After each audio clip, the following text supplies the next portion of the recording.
पोटा पुरता पसा पाहिजे नको पिकाया गोणी, देणाऱ्याचे हात हजारो दुबळी माझी झोळी. देणाऱ्याचे हात हजारो दुबळी माझी झोळी. काय परिस्थिती आहे बघा. देणाऱ्यांची कमतरता आहे का? नाही. मग प्रॉब्लेम काय? प्रॉब्लेम आहे की माझी झोळी दुबळी आहे. मग करायचं काय? ही झोळी समर्थ करायची कशी? याचं पाठ्यपुस्तक, याचं वर्कशॉप आपण आजच्या कथेमध्ये पाहणार आहोत. मित्रांनो, आपला गुरुचरित्राचा जो प्रवास चालू आहे त्याचा तिसरा टप्पा चालू आहे. अर्थात नृसिंह सरस्वती महाराजांचं चरित्र, त्यांचं अवतार कार्य, त्यांच्या लीला, त्यांचा कृपा वर्षाव भक्तांवरती कसा झाला हे आपण पाहत आहोत. आणि जसं मागच्या वेळेस सांगितलं काय की गुरुचरित्र हे गुरूंचं चरित्र नाही आहे. गुरूंच्या लीला आहेत का? तर आहेत. पण चरित्र कोणाचं आहे? तर भक्तांचं आहे. का तर मित्रांनो, गुरु सर्व समर्थ आहे, सर्वार्थ समर्थ आहे आणि तो कॉन्स्टंट आहे प्रत्येकासाठी. मग व्हेरिएबल काय आहे? व्हेरिएबल भक्त आहेत. म्हणजे काय? म्हणजे व्हेरिएबल भक्तांचा विश्वास आहे. भाव तोची देव. साईबाबा म्हणतात, जो जो मज भजे जैसा जैसा भावे, तैसा तैसा पावे मीही त्यासी. म्हणजे व्हेरिएबल काय आहे? तर व्हेरिएबल माझ्या मनातला भाव आहे. राईट. आमचे सद्गुरू अर्थात डॉक्टर अनिरुद्ध धैर्यधर जोशी, अनिरुद्ध बापू, ते म्हणतात, you are not judged by your performance, you are judged by your faith. Courageous वाक्य आहे नाही का? ऐकणाऱ्याला वाटेल रे असं कसं? Not judged by performance, judged by faith. थोडंसं अन्यायकारक वाटेल नाही का ऐकताना? पण नाही मित्रांनो, इथेच खरा त्या परमेश्वराचा अल्गोरिदम दडलेला आहे. आणि तो कसा, याची साक्ष आजच्या कथेमध्ये आपल्याला नक्कीच मिळणार आहे. तर नमस्कार मित्रांनो, मी राजेश चव्हाण आणि आपण पाहत आहात बिटवीन द लाईन्स. दत्तभावनीच्या मागच्या एपिसोडमध्ये आपण पाहिलं, काय पाहिलं? पेट पीडथी तार्यो विप्र, उदर व्यथेच्या ब्राह्मणाशी प्रसन्न झाले कृपेशी. त्याच्यावरती कृपा कशी केली श्री गुरूंनी ते आपण पाहिलं. मग आजच्या कथेमध्ये आपण गुरुचरित्राच्या 40व्या अध्यायामधली कथा पाहणार आहोत. कोणाची? नरहरी नामक ब्राह्मणाची. एक यजुर्वेदी ब्राह्मण श्री गुरु गाणगापुरात असताना त्यांच्या भेटीस येतो आणि वाणीत अत्यंत कारुण्य भाव आणून कळकळीने श्री गुरूंसमोर आपली कैफियत ठेवतो, आपली विवंचना ठेवतो, आपली जीवन व्यथा ठेवतो. काय बरं व्यथा असते या नरहरी ब्राह्मणाची? तर मित्रांनो, त्याला सर्वांगी कुष्ठ आलेलं असतं. लेप्रोसी, लेप्रोडर्मा. संपूर्ण अंगावरती कुष्ठ आलेलं असतं. कुष्ठरोगाने तो ग्रासलेला आहे, पिडलेला आहे. का? कारण यजुर्वेदी ब्राह्मण आहे. मित्रांनो, खरं तर लोकांनी ब्राह्मण भोजनाकरता त्याला बोलवलं पाहिजे. राईट. पूजा अर्चा कर्मकांड त्याकरता बोलवलं पाहिजे. परंतु परिस्थिती काय आहे? ह्याला कोणी बोलवणं तर लांब राहिलं मित्रांनो, ह्याचं मुखही कोणी पाहत नाही. सकाळच्या पारी याच्या मुखाचं दर्शन घेणं म्हणजे जणू काही फार मोठा अपशकुन झाला आहे, अशी सगळ्यांची समजूत होती आणि अशी वागणूक याला मिळत होती. विचार करा मित्रांनो, ज्या ठिकाणी लोकांनी भोजनाला बोलवलं पाहिजे तिकडे याच्या भजनीही कोणी लागायला तयार नाही, याच्या नादी लागायला कोणी तयार नाही, ह्याचा कोणी मित्र नाही, कोणी सखा नाही, कोणी जवळ करायला तयार नाही. अरे कोणीचं कोणी कशाला? त्याची स्वतःची फॅमिलीसुद्धा त्याच्या जवळ नाही, फॅमिलीने सुद्धा त्याला डाकलेलं आहे. आणि असा हा दरबदर भटकतो आहे. मित्रांनो, काय परिस्थिती आहे विचार करा. काय आभाळ कोसळलेलं आहे याच्यावरती. ज्ञानाची कमी आहे का? नाही. स्वतःचा काही दोष आहे का? नाही. मग नियती मित्रांनो, नियती प्रारब्धाचा खेळ आहे. इतका क्रूर खेळ या नरहरीबरोबर खेळलेला आहे की सगळी व्रतवैकल्य झाली, सगळी तीर्थस्थानं झाली आणि दवा दारू तर झालीच झाली. वैद्यांचे उपचार थकले, सार करून झालं, पण कुठूनही त्याला दिलासा मिळाला नाही. आणि जेव्हा सगळीकडून त्याला ठोकर मिळाली, सगळीकडून त्याला प्रतारणाच मिळाली, तेव्हा सरते शेवटी तो श्री गुरूंच्या दर्शनाला आला, श्री गुरूंच्या शरणाला आला, श्री गुरूंच्या चरणी निघाला आणि म्हणाला, गुरु आता तुम्हीच माझे तारणहार, आता तुम्हीच काय ते पहा, या ठिकाणी मी आलेलो आहे, तुमच्या चरणांवरती मी नतमस्तक झालेलो आहे, माझी व्यथा मी तुमच्या चरणांवरती सोपवलेली आहे. आता एक तर मला यातून बरं करा, नाहीतर मी आता प्राणत्याग करणार. ऑप्शन 2 ABCD नाही, एक तर मला पूर्णपणे रोगमुक्त करा, नाहीतर मी इथून प्राणत्याग करणार. त्या नरहरीची सगळी व्यथा श्रीगुरूंनी ऐकून घेतली आणि मग कृपामूर्ती श्रीगुरू त्याला म्हणाले, अरे नरहरी, हे तुझ्या सगळ्या गतजन्मींच्या सगळ्या पापाचा खेळ आहे. कुष्ठरोगाचं निमित्त करून तुझं प्रारब्धच फलद्रूप झालेलं आहे आणि हे भोग भोगणे हेच तुझ्या नशिबी आता लिहिलेलं आहे. परंतु प्रभू श्री रामचंद्रांचं इथे मला एक ब्रीद आठवतं, मम पण शरणागत भयहारी. शरण आलेल्याचं भय निवारण करणं, त्याचं भय हरून टाकणं हेच माझं ब्रीद आहे आणि तेच श्री गुरूंचं ब्रीद आहे. तू मला शरण आलेला आहेस, तेव्हा आता एक काम कर, मी तुझ्या रोगाचं निवारण करतो. त्याच्यावरती एक उपाय आहे. काय बरं उपाय आहे?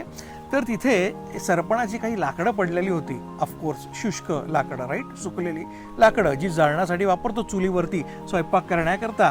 त्यातलं एक लाकूड श्री गुरूंनी मागवून घेतलं आणि ते लाकूड, सुकं लाकूड, लख्ख खडखडीत सुकं लाकूड त्या नरहरी ब्राह्मणाला दिलं आणि त्याला म्हणाले की भीमा अमरजा संगमावरती जा. अर्थात गाणगापूरला त्या 2 नद्यांचा संगम आहे, तिकडे स्पेसिफिकली सांगितलं त्या संगमावरती भीमा नदीच्या तीरावरती पूर्वेला हे लाकूड तू जमिनीमध्ये रोव. आता जेव्हा स्पेसिफिकली एखादी श्री गुरुमूर्ती सांगते तेव्हा त्याच्या मागे सुद्धा काहीतरी संकेत हा असतोच. असो तर त्या ठिकाणी त्या जमिनीमध्ये हे लाकूड ते तू रोव, संगमामध्ये स्नान कर, अश्वत्थ अर्थात पिंपळ त्याची पूजा कर, त्याला 3 प्रदक्षिणा घाल, मग पुन्हा स्नान कर संगमात जाऊन आणि 2 तांबे पाणी आणून ह्या लाकडाला तू घाल. असं दिवसातून तुला 3 वेळा करायचं आहे, त्रिकाळ तुला करायचं आहे. आणि जेव्हा ह्या काष्ठाला, ह्या लाकडाला पालवी फुटेल, बघा हा, जेव्हा या सुक्या सरपणाच्या लाकडाला पालवी फुटेल त्यावेळेस तू रोगमुक्त होशील, तुझ्या अंगावरचं कुष्ठ जाईल. आता मित्रांनो बघा बरं, ऐकायला कशी वाटते गोष्ट. ही गोष्ट अशी आहे मित्रांनो, माझी वैयक्तिक गुरुचरित्रामधली सगळ्यात आवडती गोष्ट. का आवडती गोष्ट? आपण एक साधं म्हणतो, चमत्कार को नमस्कार, राईट. चमत्कार जेवढा मोठा तेवढी गोष्ट मोठी. आणि हा मोठा चमत्कार इथे घडलेला आहे. आमचे सद्गुरू अनिरुद्ध बापू अजून एक गोष्ट म्हणतात, ते म्हणतात चमत्कार किती मोठा असो, त्यांनी जर तुमच्या आयुष्यात काही फरक पडला नाही तर त्या चमत्काराचं काय करायचं? त्याचं लोणचं घालायचं का त्या चमत्काराचं? हवेतनं हात घालून मी काहीतरी फळ काढलं, उदी काढली, हा हा हा चमत्कार झाला, पण त्यांनी माझ्या आयुष्यात काय फरक पडला? शून्य. मग काय करायचं त्या चमत्काराचं? राईट. तर चमत्कार असा असावा की ज्याने माझ्या आयुष्यात फरक पडला पाहिजे. आणि हे जर परिमाण, हे जर मूल्यांकन, हे जर क्रायटेरिया आपण लावला चमत्काराला, तर हा अत्यंत मोठा चमत्कार आहे या गोष्टीमध्ये. आपण स्वामींचं एक ते सुंदर गाणं आहे, ते नेहमी ऐकतो, राईट. निशंक होई रे मना, निर्भय होई रे मना, अतर्क्य अवधूत हे स्मर्त्रगामी, अशक्य ते शक्य करतील स्वामी. तो श्री गुरु, तो अवधूत दिगंबर, तो अशक्य ते शक्य करायला बसलेलाच आहे. प्रश्न काय आहे? देणाऱ्याचे हात हजारो. प्रश्न काय आहे? प्रश्न आहे दुबळी माझी झोळी, माझी झोळी किती सशक्त आहे, हा प्रश्न आहे, राईट. मला रेडिओवरती गाणी ऐकायची आहेत, तर रेडिओवरती गाणी आहेत का हा प्रश्नच नाही आहे.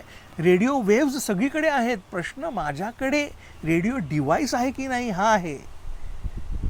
ते सगळीकडे त्या लहरी आहेत, गाणी आहेत निसर्गामध्ये. ते जेव्हा डिव्हाइस माझ्याकडे असणार तेव्हा त्या गाणी जी आहेत ती मी ऐकू शकणार आहेत, कारण तो रिसेप्टर माझ्याकडे आहे. तसंच श्री गुरूंची कृपा प्रसारित होते आहे, पण तो रिसेप्टर माझ्याकडे आहे का, तो डिव्हाइस माझ्याकडे आहे का? आणि ते डिव्हाइस कुठलं, तर ते डिव्हाइस म्हणजे विश्वास. आणि या विश्वासाचीच ही गोष्ट आहे. जेव्हा श्री गुरु म्हणाले, हे सुख काष्ट तू घेऊन जा, नदीकाठी रोव आणि त्याला पाणी घाल, तेव्हा ह्याच्यावरती कसलाही विचार केला नाही त्या नरहरीनी. त्यांनी ते लाकूड घेतलं, श्रीगुरूंचा प्रसाद मानून श्रीगुरूंना वंदन केलं, त्यांच्या चरणांवरती आपलं मस्तक ठेवलं आणि श्रीगुरूंच्या आज्ञेचं पालन करण्याकरता तो निघून गेला. आणि जसं श्रीगुरूंनी सांगितलं तसंच त्यांनी केलं. त्यांनी ते काष्ठ त्या संगमावरती रोवलं, अश्वत्थाची अर्थात पिंपळाच्या वृक्षाची पूजा केली. 2 तांबे पाणी आणून तो त्या शुष्क लाकडाला घालू लागला. त्रिकाल 3 काळा, म्हणजे कधी सकाळ दुपार संध्याकाळ 3 वेळेस तो ते पाणी त्या वृक्षाला घालत राहिला. आणि गाणगापूर वासीय इतर लोक जेव्हा हे सगळे बघितलं ह्याचं काय चाललंय, त्यांना ती गोष्टसुद्धा कळली काय काय झालं. श्रीगुरूंनी बाबा ह्याला असं असं सांगितलं आणि हा येऊन हा सगळा इथे हा उपद्व्याप करीत आहे, खटाटोप करीत आहे, झाडाला पाणी घालत आहे. आणि हे जेव्हा बघितलं तेव्हा कुछ तो लोग कहेंगे, लोगों का काम है कहना. हा भाव यांनी मनात ठेवला. लोक बोलणार, लोकांचं कामच आहे ते बोलत राहणं. त्यांचं ऐकायचं किती, मनावर किती घ्यायचं हे आपल्यावरती आहे.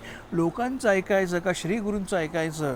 लोक म्हणायला लागली, अरे काय वेडायस की काय, अरे श्रीगुरूंनी मस्करी केली, कधी ऐकलंयस का? सरपणासाठी कापून आलेलं लाकूड आणि 4 वर्ष बायदबे ते लाकूड त्या सरपणखान्यामध्ये पडलेलं होतं, त्या स्टोअर रूममध्ये पडलेलं होतं. 4 वर्ष जुनं असा गुरुचरित्रामध्ये त्या अध्यायामध्ये उल्लेख आहे. ते लाकूड श्रीगुरूंनी तुला दिलं, त्याला 4 वर्षात पालवी फुटली नाही. ते तू आता इथे रोवून त्याला पाणी घालून त्याला पालवी फुटणार आहे का?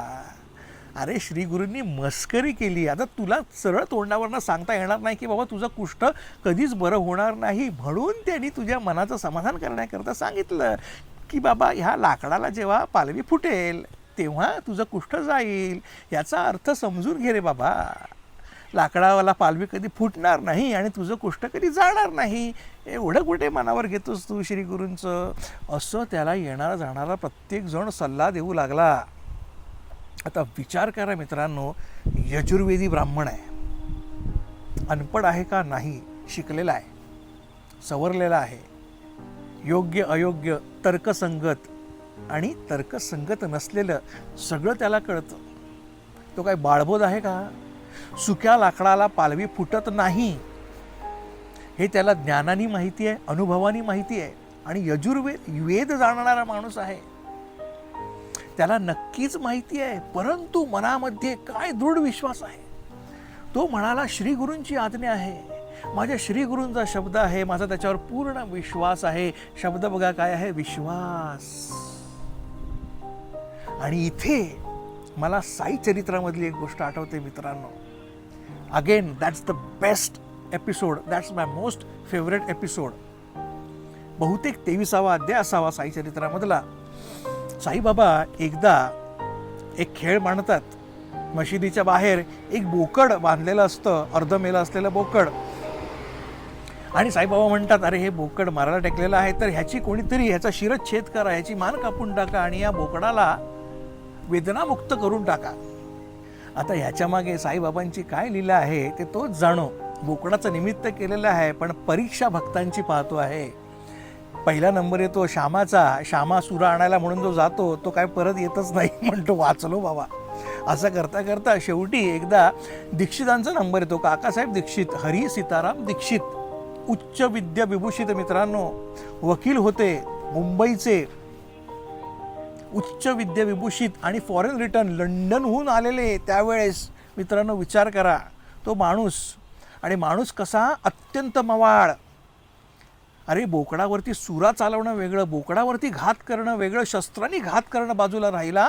जो माणूस कधी शब्दाने ज्याने कधी घात केला नाही त्या माणसाला साईबाबांनी आज्ञा केली की तू या बोकडाला धडा वेगळं कर म्हणून. त्याचं शिर धडा वेगळं कर आणि कसलाही मागचा पुढचा विचार न करता दीक्षित कुठे बाई गेले, सुरा कुठून तरी घेऊन आले, काही कल्पना नाही. हात थरथरतोय, अंगाला धरधरून घाम फुटलेला आहे, ब्लड प्रेशर वाढलेला आहे, हृदयाची धगधग वाढलेली आहे. अरे बापरे, हे आपण काय, ज्या माणसानी कधी स्वप्नात सुद्धा विचार केलेला नाही, म्हणजे जे खाण्यामध्ये सुद्धा नाही, राईट, मांसाहार खाणे सुद्धा नाही, तो विचार सुद्धा नाही, कल्पांती सुद्धा, कोणाला हिंसा करणे ज्याच्या मनामध्ये नाही, तो माणूस प्रत्यक्ष सुरा घेऊन एका बोकडाची हत्या करायला निघालेला आहे, एका निष्पाप प्राण्याची हत्या करायला निघालेला आहे.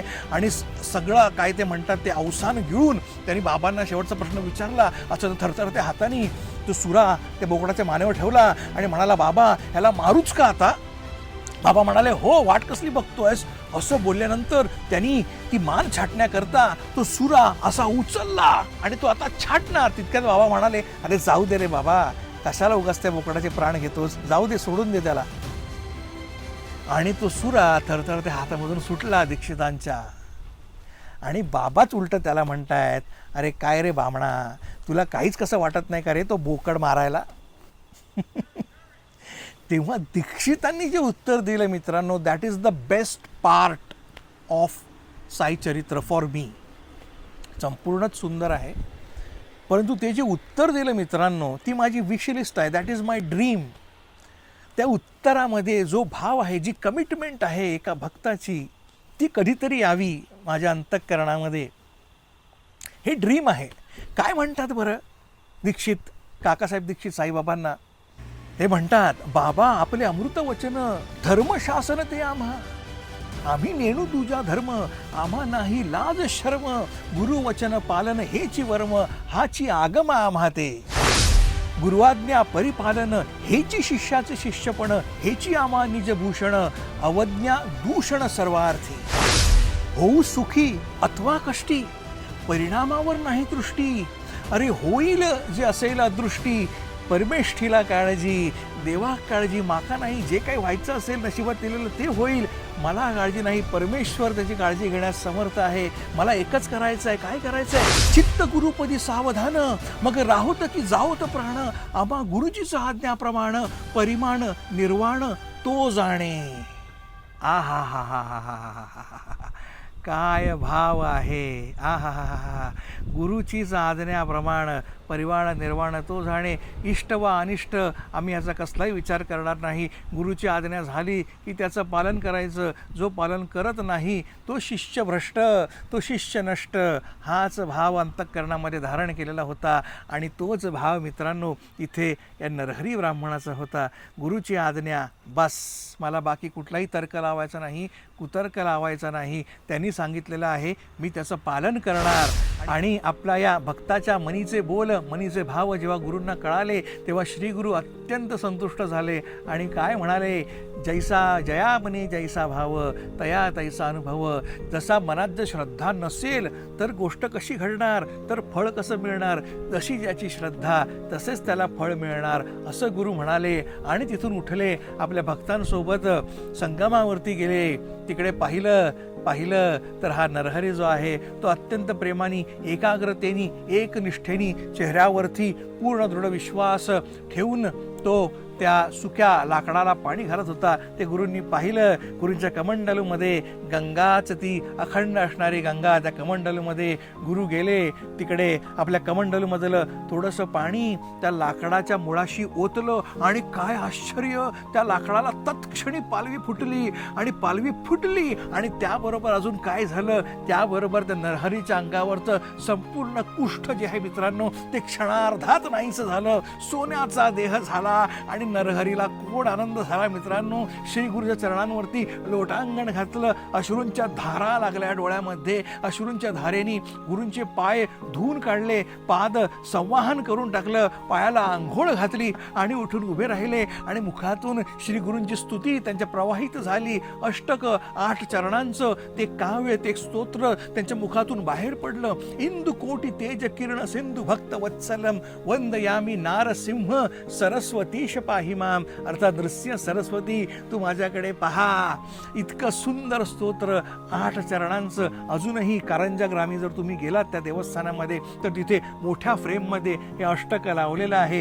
इंदुकोटी तेज किरण सिंधू भक्त वत्सलम वंदयामी नारसिंह सरस्वतीश पाही माम. मित्रांनो, तो नरहरी जो आहे तो कुष्ठमुक्त झाला आणि श्री गुरूंनी त्याला भरभरून आशीर्वाद दिला. त्याला म्हणाले, नुसते एवढंच नाही, तुझा संसारही इथून पुढे सुखाचा होईल, तुझी बायको तुझ्याबरोबर येईल, तुला 3 पुत्र होतील, त्यातला योगी नावाचा जो पुत्र आहे तो तुझी आणि माझी दोघांची सेवा करेल आणि माझी भक्ती तुझ्या वंशामध्ये अखंड राहील, असा भरभरून आशीर्वाद दिला. आणि एक चांगलं सुखी आयुष्य तू जगशील, एक सदन आयुष्य जगशील आणि आता दुसरीकडे कुठे जाऊ नकोस, आता इकडेच येऊन राहा, माझ्या सान्निध्यच राहा, गाणगापुरातच राहा. अशा रीतीने मित्रांनो गुरूंनी आपल्या या भक्ताला आपली खूण पटवली आणि त्याचं प्रारब्ध, कैक जन्मांचं प्रारब्ध आपल्या कृपेने दूर केलं. पण इकडे बघण्याची गोष्ट काय आहे, शिकण्याची गोष्ट काय आहे की शिष्याचा विश्वास. आणि इथे मला आमच्या सद्गुरूंचं, बापूंचं वाक्य आठवतं, you are judged by your faith not by your performance. आणि हा अनुभव इथे आपल्याला त्याची पुरेपूर प्रचिती देतो. शुष्क काष्ठाने आणण्या पत्र थयो केम उदासीन अत्र. अरे, जर तू त्या शुष्क काष्ठाला पानं आणलीस तर माझ्याचसाठी तू असा उदासीन का बरं बसला आहेस? अशी काकुळतीची हाक, अशी सांद्र हाक, अंतःकरणातून आलेली हाक, कळवळून आलेली हाक रंगावधूत महाराज आपल्या आराध्याला घालत आहेत, गुरु दत्तात्रेयाला घालत आहेत की अरे आता तरी तू माझ्यावरती कृपा कर. आणि अशा प्रकारे मित्रांनो या ठिकाणी आपला दत्त भावनीचा 7वा एपिसोड कन्क्लूड होत आहे. पुढच्या एपिसोडमध्ये आपण भेटूया पुढच्या गोष्टीमध्ये. कुठली? जर्जर वंध्या केरा स्वप्न कर्या सफळते सुतना कृत्सन. तोपर्यंत आपली काळजी घ्या. श्री गुरुदेव दत्त.